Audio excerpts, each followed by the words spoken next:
भारतीय सशस्त्र बल यानी कि इंडियन आर्म फोर्स दोस्तों दुनिया की दूसरी सबसे बड़ी सैन्य शक्ति वाले इन बलों का प्राथमिक उद्देश्य भारत की क्षेत्रीय अखंडता और सीमाओं की रक्षा करना है। इसके तीन प्रमुख अंग हैं, भारतीय थल सेना यानी कि इंडियन आर्मी, भारतीय नौसेना यानी कि इंडियन नेवी और भारतीय वायुसेना यानी कि इंडियन एयरफोर्स।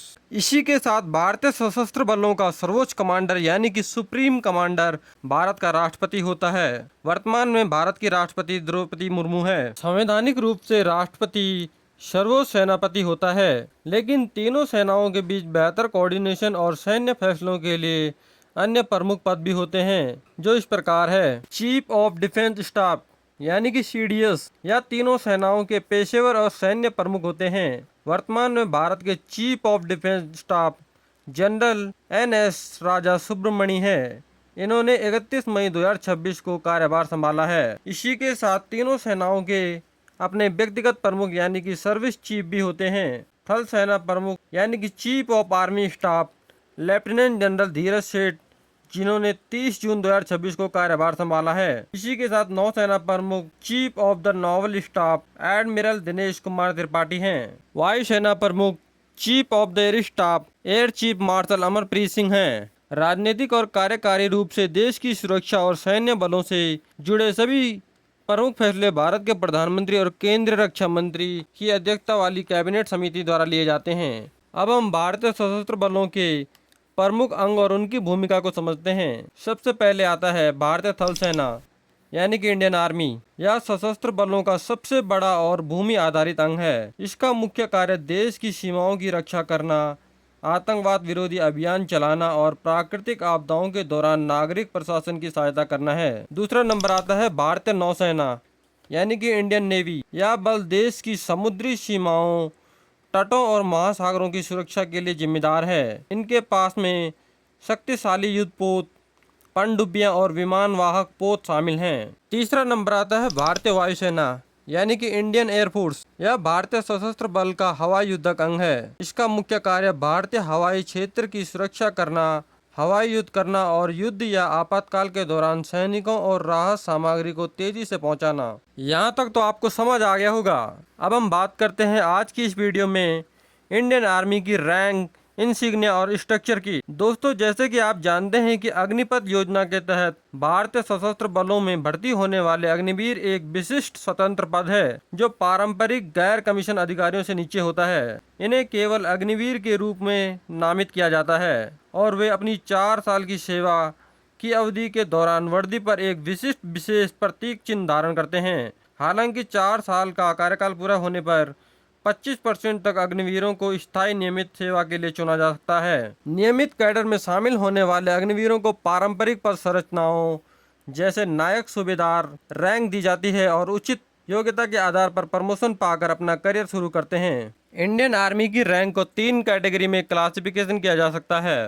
पहली है कमीशन्ड ऑफिसर्स, जो ऑल इंडिया सर्विसेज जैसे आईएएस, आईपीएस के बराबर मानी जाती है और ग्रुप ए सर्विसेज ऑफिसर्स होते हैं। दूसरी आती है जूनियर कमीशन्ड ऑफिसर्स, जो ग्रुप बी ऑफिसर्स के बराबर होते हैं। और तीसरी आती है नॉन कमीशन्ड ऑफिसर्स या ग्रुप सी सर्विसेज होती है। इसमें बाकी बची हुई नॉन कमीशन्ड रैंक और सोल्जर्स आते हैं। अब हम इंडियन आर्मी के स्ट्रक्चर को लो रैंक से स्टेप वाइज टॉप रैंक तक देखते हैं। सबसे पहले आता है सिपाही, जिसे हम जवान या सोल्जर भी कहते हैं। इनकी पहचान प्लेन बैज से होती है, मतलब इनके बैज पर कोई भी स्टार नहीं लगा होता है। इसके बाद नॉन कमीशन्ड ऑफिसर्स में पहली रैंक पोस्ट आती है लैंस नायक। एक अग्निवीर या सिपाही की यह पहली रैंक पोस्ट होती है, जिनकी पहचान होती है शोल्डर पर इस टाइप की शेवरॉन से।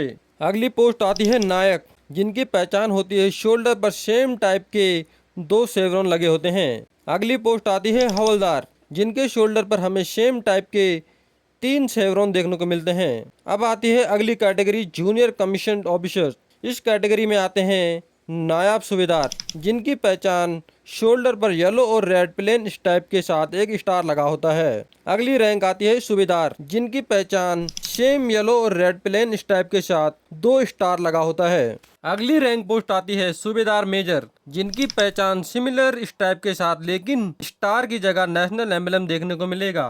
अब आता है अगली कैटेगरी कमीशन्ड ऑफिसर्स, जिसमें आता है लेफ्टिनेंट या लेफ्टिनेंट, इनको वायो यानी कि यंग ऑफिसर भी कहा जाता है, क्योंकि एनडीए और सीडीएस का एग्जाम क्लियर करके ऑफिसर ट्रेनिंग के बाद पहली रैंक पोस्ट लेफ्टिनेंट ही मिलती है। इनके यूनिफॉर्म पर हमें 2 स्टार देखने को मिलता है। नेक्स्ट रैंक आती है कैप्टन। इनकी पहचान, इनके यूनिफॉर्म पर 3 स्टार लगे होते हैं। लेफ्टिनेंट से कैप्टन 2 साल की सर्विसेज के बाद ऑफिसर्स को मिलता है। नेक्स्ट रैंक आती है मेजर। इनकी पहचान, यूनिफॉर्म पर अशोक एम्बलम लगा होता है। कैप्टन से मेजर रैंक कुल 6 साल की सर्विसेज के बाद प्राप्त होती है। इसके लिए पार्ट बी एग्जाम क्लियर करना होता है। नेक्स्ट रैंक है लेफ्टिनेंट कर्नल। इनके यूनिफॉर्म पर नेशनल एम्बलम के साथ 1 स्टार लगा होता है। मेजर से लेफ्टिनेंट कर्नल रैंक लगभग 13 साल की सर्विसेज और पार्ट डी एग्जाम क्लियर करने पर मिलता है। नेक्स्ट रैंक आती है कर्नल। यह भारतीय सेना का पहला सिलेक्शन ग्रेड पद है। इसका मतलब है कि यहाँ से प्रमोशन केवल समय के आधार पर नहीं बल्कि योग्यता और मेरिट के आधार पर होता है। एक अधिकारी आमतौर पर 15 से 17 साल की कमीशन सेवा पूरी करने के बाद इस रैंक के योग्य बनता है। कर्नल रैंक पोस्ट का हार्ड कंपटीशन होता है। वैकेंसी कम होने के कारण एक बैच से केवल 30 से 40% अधिकारी ही इसे पास कर पाते हैं। इनकी पहचान नेशनल एमएलएम 2 स्टार और crimson red patch plus golden पट्टी यूनिफॉर्म पर लगा होता है। नेक्स्ट रैंक आती है ब्रिगेडियर। भारतीय सेना में ब्रिगेडियर एक बेहद प्रतिष्ठित और सीनियर रैंक है, जिसे 1 स्टार जनरल रैंक कहा जाता है। आमतौर पर 23 से 25 वर्षों की सर्विस के बाद यह रैंक मिलती है। इनकी पहचान, शोल्डर पर नेशनल एम्बलम और 3 स्टार लगा होता है। कॉलर पर दोनों तरफ गहरे लाल रंग के क्रिम्सन पैच होते हैं, जिस पर 1 सिल्वर स्टार लगा होता है, जो उनके 1 स्टार रैंक को दर्शाता है। इसी के साथ जब एक ब्रिगेडियर अपनी आधिकारिक सैन्य गाड़ी में यात्रा करते हैं तो उनकी गाड़ी की पहचान एक व्हाइट स्टार और गाड़ी के बोनट पर त्रिकोणीय आकार का कमांड फ्लैग लगा होता है। नेक्स्ट रैंक पोस्ट आता है मेजर जनरल। इन्हें 2 स्टार जनरल अधिकारी कहा जाता है। लगभग 32 वर्षों की सर्विस के बाद यह रैंक पोस्ट मिलती है। इनकी पहचान, शोल्डर पर एक 5 कोनों वाला स्टार और उसके नीचे एक क्रॉस बैटन और तलवार का चिन्ह होता है। कॉलर पर दोनों तरफ गहरे लाल रंग के क्रिम्सन पैच होते हैं, जिन पर 2 सिल्वर स्टार लगे होते हैं, जो उनके 2 स्टार जनरल रैंक को प्रमाणित करता है। मेजर जनरल की ऑफिशियल कार की पहचान 2 व्हाइट स्टार की प्लेट, गाड़ी के बोनट पर 2 कोनों वाला आगे से कटा हुआ गहरे लाल रंग का कमांड फ्लैग लगा होता है। अगली रैंक पोस्ट आती है लेफ्टिनेंट जनरल। इन्हें 3 स्टार जनरल अधिकारी कहा जाता है। आर्मी चीफ के बाद यह सेना का सबसे बड़ा सक्रिय रैंक है। लगभग 35 से 36 वर्ष की उत्कृष्ट और बेदाग सेवा के बाद इस रैंक पोस्ट पर पहुंचा जाता है। इनकी पहचान, कंधे पर नेशनल एम्बलम और नीचे क्रॉस बैटन और तलवार का चिन्ह होता है। मेजर जनरल की तुलना में इनके कंधे पर स्टार की जगह अशोक स्तंभ आ जाता है। कॉलर पर दोनों तरफ गहरे लाल रंग के क्रिम्सन पैच होते हैं, जिन पर 3 सिल्वर स्टार लगे होते हैं, जो उनके 3 स्टार जनरल रैंक को दर्शाते हैं। लेफ्टिनेंट जनरल की गाड़ी पर 3 व्हाइट स्टार बने होते हैं। उनकी गाड़ी के बोनट पर गहरे लाल रंग का आयताकार फ्लैग लगा होता है। अगली रैंक पोस्ट आती है जनरल। भारतीय सेना में जनरल का पद सर्वोच्च सक्रिय रैंक है, जिसे आमतौर पर थल सेनाध्यक्ष chief of the army staff कहते हैं। इन्हें 4 स्टार जनरल अधिकारी कहा जाता है।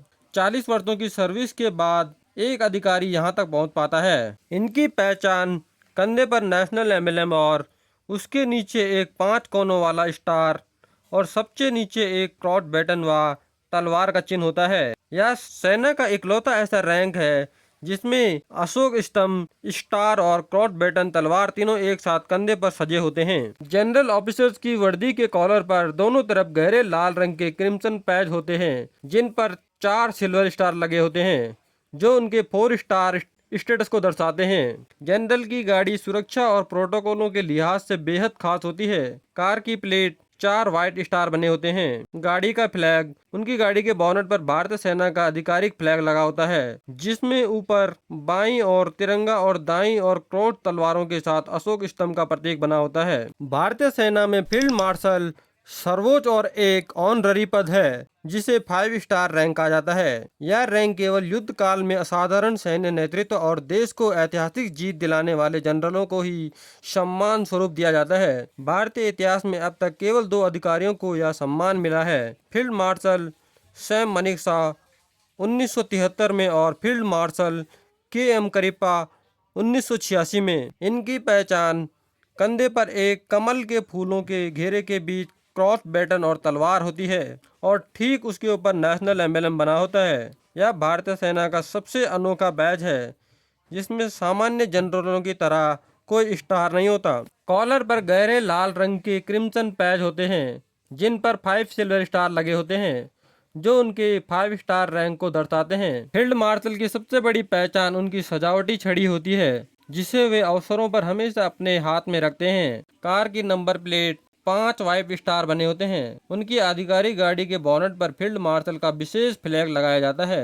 भारतीय सेना नियमों के अनुसार फील्ड मार्शल का पद धारण करने वाला अधिकारी कभी रिटायर नहीं होता है। वे जीवन भर भारतीय सेना का सेवारत अधिकारी माने जाते हैं और उन्हें मृत्यु तक पूरा वेतन, वर्दी पहनने का अधिकार और सभी सैन्य प्रोटोकॉल की सुविधाएं मिलती है। अब जानते हैं स्ट्रक्चर ऑफ इंडियन आर्मी। आखिर इतने सारे ऑफिसर्स इंडियन आर्मी में कैसे काम करते हैं। सबसे पहले आता है आर्मी हेडक्वार्टर्स जिसके हेड होते हैं general. Army headquarters new Delhi में लोकेटेड है। अगला आता है आर्मी कमांड। इंडियन आर्मी में 7 कमांड हैं जिनमें 6 स्पेशल ऑपरेशन कमांड हैं और एक ट्रेनिंग कमांड है। हर एक कमांड को एक लेफ्टिनेंट जनरल हेड करते हैं। यह आपके सामने सभी कमांड और हेडक्वार्टर की लिस्ट है जिसमें लगभग 1.4 मिलियन सैनिक हैं। अगला आता है आर्मी कॉर्प्स। इनका कमांडर लेफ्टिनेंट जनरल होता है जो कि 3 स्टार रैंक वाले ऑफिसर्स होते हैं। आमतौर पर एक आर्मी कॉर्प्स में 3 डिवीजन होते हैं जिसमें 20,000 से 45,000 सैनिक होते हैं। वर्तमान टाइम में भारतीय सेना में 14 कॉर्प्स हैं। अगला आता है डिविजन्स। एक डिवीजन का हेड मेजर जनरल होता है। आमतौर पर एक डिवीजन में 3 ब्रिगेड आती है। भारतीय सेना में कुल 37 डिवीजन हैं। इसमें 10 से 15,000 सैनिक होते हैं जिनमें इन्फेंट्री, माउंटेन आर्म्ड और आर्टिलरी डिवीजन शामिल है। अगला आता है ब्रिगेड। एक ब्रिगेड का कमांडर एक ब्रिगेडियर होता है। प्रत्येक ब्रिगेड में 3 से 4 बटालियन और सपोर्ट स्टाफ शामिल होता है और लगभग 3,000 लड़ाकू सैनिक होते हैं। स्वतंत्र ब्रिगेड जैसे बख्तरबंद, पैरासूट और तोपखाना सीधे कोर कमांडर को रिपोर्ट करती है। नेक्स्ट आता है बटालियन जिसे रेजिमेंट भी कहा जाता है जिनका हेड होता है कर्नल। आमतौर पर एक बटालियन में 3 कंपनी होती है। इसमें 1000 सैनिक आते हैं। नेक्स्ट आता है राइफल कंपनी। एक कंपनी का हेड कैप्टन या मेजर होता है। एक कंपनी में 3 प्लाटून होती है और टोटल सैनिकों की संख्या 120 होती है। नेक्स्ट आता है प्लाटून। एक प्लाटून का हेड सूबेदार या नायब सूबेदार होता है जो एक जेसीओ ऑफिसर होता है। आमतौर पर एक प्लाटून में 32 सैनिक और 3 सेक्शन होते हैं। लास्ट आती है सेक्शन जिसका हेड हवलदार होता है। यह इंडियन आर्मी की सबसे छोटी यूनिट होती है जिसमें 10 से 12 सैनिक होते हैं। गाइज आई होप कि अब आपको इंडियन आर्मी का कंप्लीट स्ट्रक्चर समझ में आ गया होगा। अगली वीडियो में नेवी और एयरफोर्स ऑफिसर्स की रैंक इंसिग्निया के बारे में बात करेंगे। ऐसे ही इंटरेस्टिंग और इन्फॉर्मेटिव वीडियोज़ के लिए हमारे चैनल को सब्सक्राइब कर दें और इस वीडियो को लाइक और शेयर कर दें। तब तक के लिए जय हिंद, जय भारत।